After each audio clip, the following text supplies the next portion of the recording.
Hola a todos, y especialmente los estudiantes que cursan la materia Teoría y Métodos 1 de la Escuela de Antropología de la Universidad Central de Venezuela. Este es nuestro primero de dos videos correspondientes a la 10ª semana de nuestro curso. En este video vamos a revisar algunas de las ideas planteadas por este señor que está acá, que es Karl Popper. Popper es un personaje bien importante, por algunos es considerado uno de los filósofos más influyentes del siglo XX y es un personaje que nació en 1902 en Viena y murió en 1994 en Inglaterra. Es decir, vivió en bastante plenitud el siglo XX. Nosotros teníamos asignados para esta 10ª semana del curso leer dos textos de Popper. El primero corresponde al capítulo 1 de este libro, que es La lógica de la investigación científica. El capítulo 1 se titula Panorama de algunos problemas fundamentales y hace una revisión general de, como lo dice su título, los problemas que Popper considera deben ser el foco principal de la atención de los filósofos de la ciencia, de los epistemólogos. El segundo texto que vamos a leer, o que leímos para esta 10ª semana, es el tercer capítulo de este libro, El conocimiento objetivo. Esta es una compilación de ensayos y su tercer capítulo se titula Epistemología sin sujeto cognosciente. Epistemología sin sujeto cognosciente, más que una revisión de tipo epistemológico, como lo dice el título, es una revisión o una reflexión de carácter más general y quizás pudiéramos decir ontológica, donde Popper reflexiona con respecto al valor y posición que él le da al conocimiento y al conocimiento objetivo dentro de la estructura, pudiéramos decir, eh, eh, cosmológica del mundo en el occidente del siglo XX.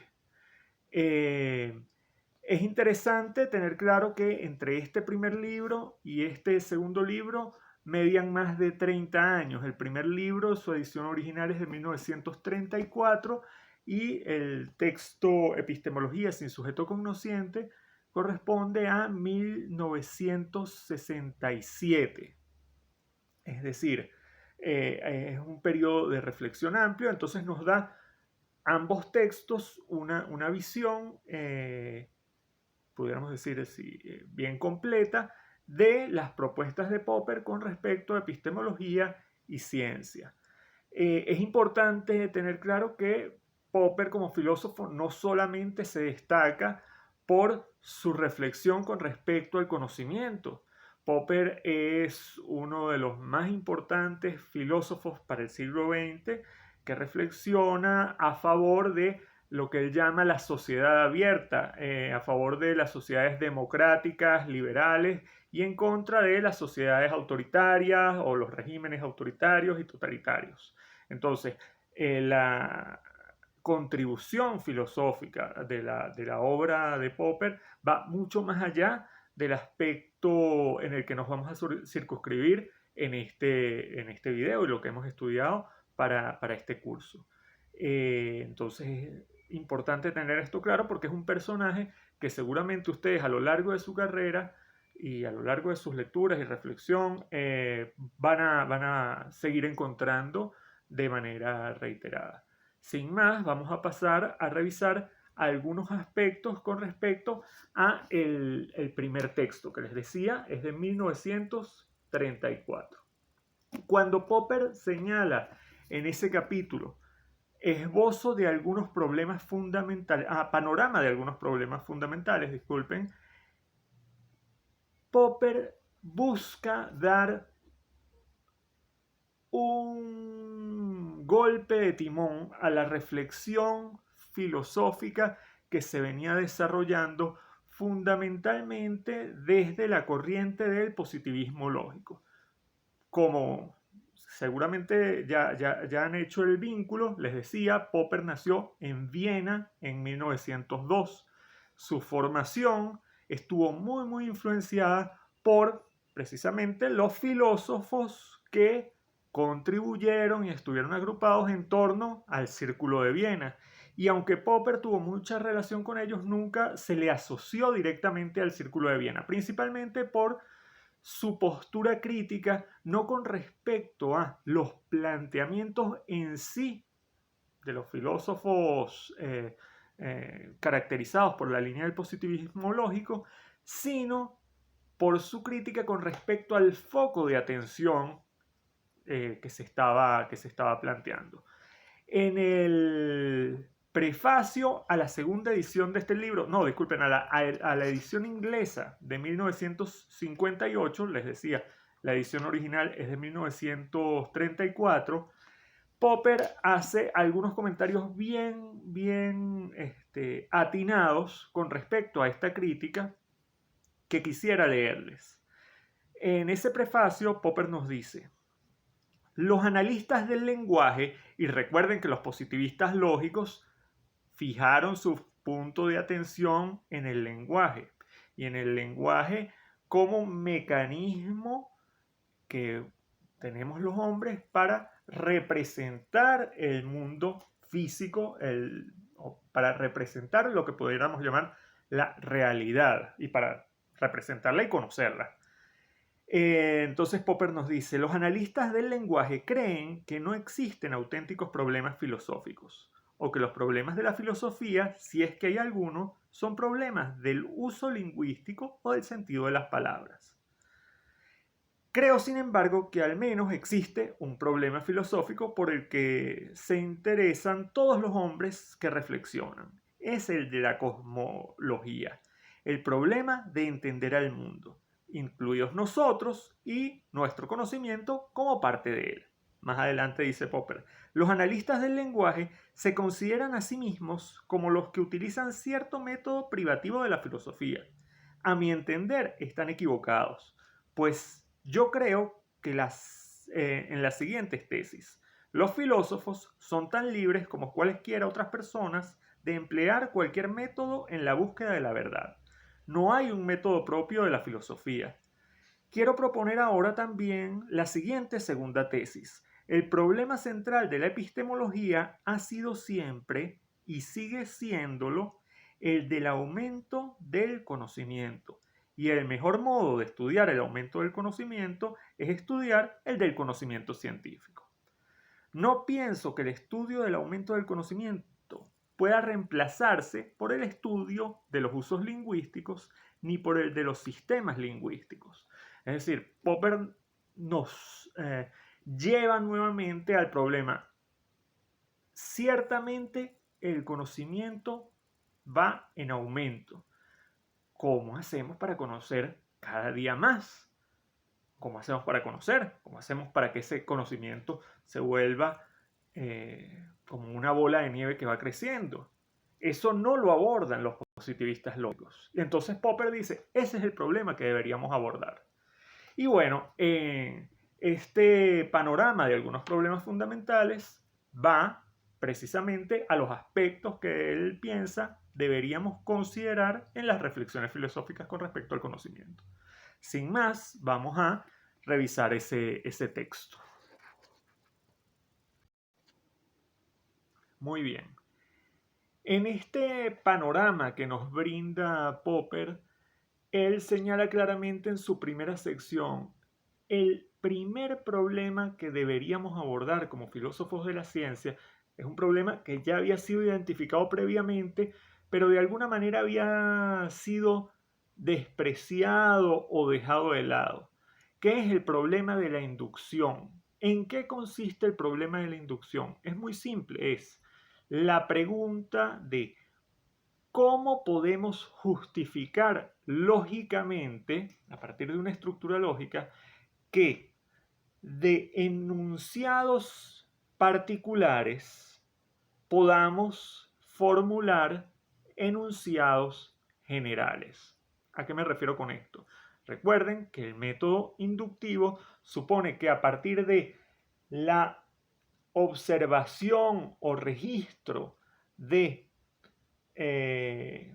fenómenos individuales, es posible formular enunciados que de alguna manera sugieran una ley de acción y predigan nuevos fenómenos individuales.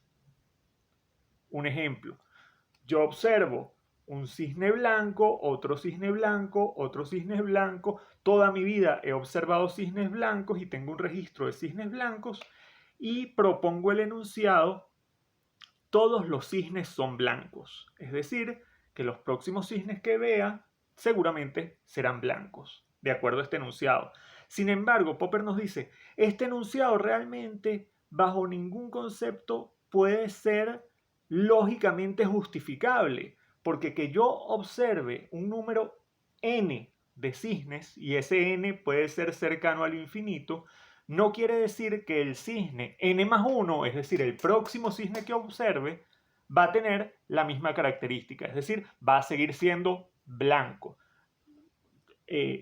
Puede pasar, pero yo no tengo ninguna justificación lógica para creer que el próximo cisne va a ser blanco, más allá de una sensación a partir de mi vivencia y de mi experiencia.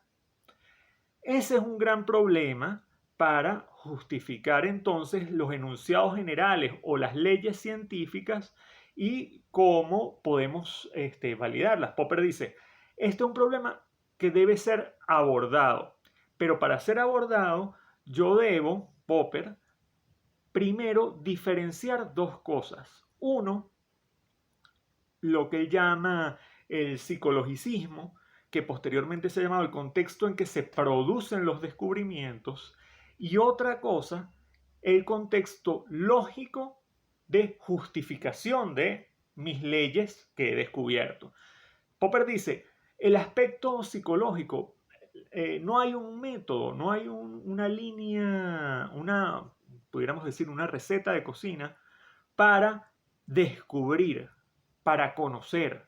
Hay múltiples métodos para conocer. ¿Cómo se puede descubrir una ley? Bueno, hay muchísimos métodos y tienen muchos que ver con la creatividad, con momentos de inspiración y es fundamentalmente esto está marcado por aspectos psicológicos, no solamente internos, sino también contextuales. A diferencia de esto está el proceso de justificación, que es el proceso de justificación lógica, que es el que Popper dice, es el que me interesa abordar. Entonces, en el texto vamos a revisar algunas breves secciones que nos dan cuenta de ello. Popper escribe en la página 30. La teoría que desarrollaremos en las páginas que siguen se opone directamente a todos los intentos de apoyarse en las ideas de una lógica inductiva. Podría describírsela como la teoría del método deductivo de contrastar o como la opinión de que una hipótesis solo puede contrastarse empíricamente y únicamente después de que ha sido formulada. Esto que le está planteando van a ser las bases de lo que posteriormente llamaremos el método hipotético deductivo. Entonces, de acuerdo a Popper, en lugar de plantearse enunciados individuales u observaciones particulares que nos permitan formular teorías, la estructura lógica debería partir de la formulación de teorías y su contrastación deductiva. De acuerdo a lo que él nos indica en la página 32, podemos leer: si queremos, podemos distinguir 4 procedimientos de llevar a cabo la contrastación de una teoría. En primer lugar, se encuentra la comparación lógica de las conclusiones unas con otras, lo cual se somete a contraste la coherencia interna del sistema. Después está el estudio de la forma lógica de la teoría, con objeto de determinar su carácter, si es una teoría empírica, científica, o si, por el contrario, por ejemplo, es tautológica. En tercer término, tenemos la comparación con otras teorías, que tienen por principal mira la de averiguar si la teoría examinada constituiría un adelanto científico en caso de que sobreviviera a las diferentes contrastaciones a que la sometemos. Y finalmente, viene el contrastarla por medio de la aplicación empírica de las conclusiones que se pueden deducir de ella. Si vamos al ejemplo que planteábamos anteriormente con respecto a los cisnes blancos, habría que partir del enunciado general. Todos los cisnes son blancos. Y este cuarto punto, si todos los cisnes son blancos, se supone que aquel cisne que viene por allá y que yo voy a ver debe ser blanco. El otro cisne que vea mañana debe ser blanco. Y así sucesivamente. Esta es la forma en que Popper supone que primero se plantea una hipótesis, todos los cisnes son blancos, y esta hipótesis es la que se contrasta con las observaciones individuales. Nos dice Popper en la página 33, si la decisión es positiva, esto es, si las conclusiones singulares resultan ser aceptables o verificadas, lo que yo decía, que los cisnes que estemos observando resultan ser blancos, la teoría a que nos referimos ha pasado con éxito las contrastaciones. Por esta vez, no hemos encontrado razones para desecharla. Pero si la decisión es negativa, o sea, si las conclusiones han sido falsadas, por ejemplo, que yo encontrara un cisne negro, esta falsación revela que la teoría de la que se han deducido lógicamente es también falsa. Conviene observar que si una decisión positiva puede apoyar la teoría examinada, solo temporalmente, pues otras decisiones negativas subsiguientes pueden siempre derrocarla. A partir de esta propuesta, Popper nos indica que surge un nuevo problema, y ese problema sería entonces ¿dónde está la frontera que demarca la validez de un enunciado como científico o un enunciado que no es científico? Esta propuesta que estaba haciendo Popper entonces choca directamente con el criterio de demarcación que correspondía a la lógica inductiva que había sido asumida por los positivistas.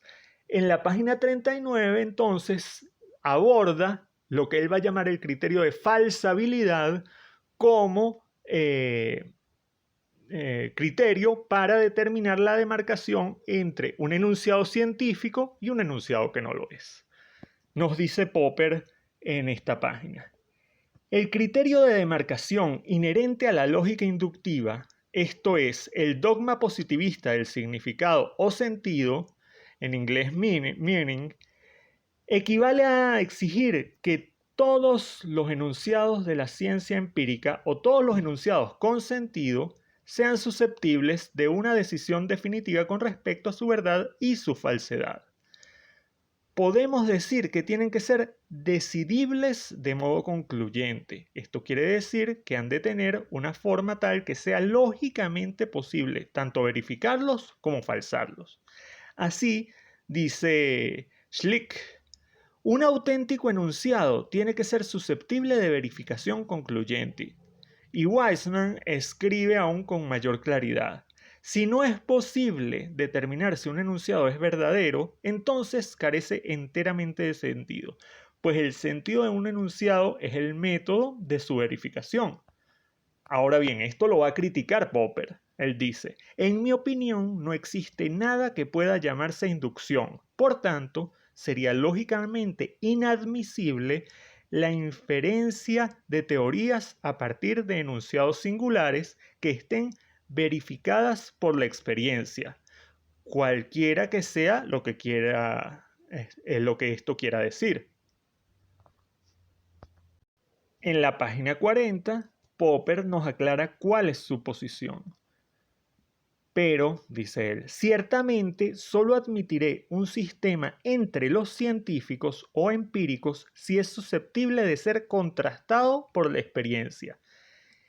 Estas consideraciones nos sugieren que el criterio de demarcación que hemos de adoptar no es el de la verificabilidad, sino el de la falsabilidad de los sistemas.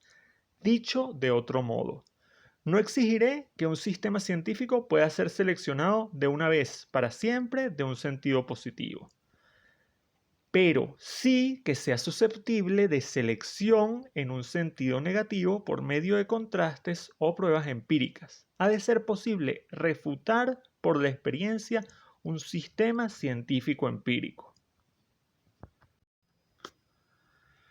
Pues bien, el planteamiento de la falsabilidad, entonces, como criterio de demarcación entre un enunciado científico y un enunciado que no es científico, hace que Popper enfatice entonces en la provisionalidad del conocimiento científico. Toda ley, toda proposición científica siempre puede ser refutada. Nunca es definitiva completamente. ¿Sí? Esto es muy importante porque realmente es con Popper con quien este criterio de provisionalidad se va a afianzar hasta nuestros días. Ahora, en este segundo texto, ¿sí? Epistemología sin sujeto cognosciente, Popper nos da más bien su visión general con respecto a esa es una visión más bien de tipo metafísico, filosófico, mucho más amplio con respecto al papel del conocimiento en el mundo. ¿Qué dice Popper? Popper va a identificar, lo podrán ver aquí directamente en la primera página del texto y podemos ir directamente a él para leerlo ahí. Popper entonces nos plantea el tema central de esta conferencia, que como les decía, la dio en 1967, será lo que acostumbro a llamar, a falta de un nombre mejor, el tercer mundo. Para explicar esta expresión habrá que señalar que, sin tomar demasiado en serio las palabras mundo o universo, podemos distinguir los tres mundos o universos siguientes. Primero, el mundo de los objetos físicos o de los estados físicos. En segundo lugar, el mundo de los estados de conciencia o de los estados mentales o quizás de las disposiciones comportamentales a la acción. Y en tercer lugar, el mundo de los conocimientos del pensamiento objetivo, especialmente de los pensamientos científicos y poéticos y de las obras de arte. Bueno, es decir, para Popper entonces en esta visión global hay un mundo físico, un mundo digamos sin el hombre, un mundo que está, que es y que existe, o asumimos que existe. En segundo lugar, ese mundo de los estados mentales, un mundo subjetivo, individual, muy influenciado por el contexto inmediato y es a partir de este mundo que nosotros tenemos contacto sensible con el mundo uno, el mundo físico. Pero dice Popper, hay un tercer mundo y es el mundo de los conocimientos objetivos. ¿A qué se refiere Popper con este mundo de los conocimientos objetivos? Y lo plantea como un mundo independiente de los sujetos individuales. Popper, para hacernos entender esto, plantea seguidamente un par de experimentos que no voy a desarrollar o no voy a leer acá, pero simplemente los explico rápidamente para que entendamos a qué se refiere él con eso de el tercer mundo y por qué él sugiere que es un mundo que realmente tiene existencia fuera de nosotros. Dice Popper, imagínense un cataclismo o una gran guerra en todo el planeta donde se destruyan todas las máquinas y toda nuestra capacidad,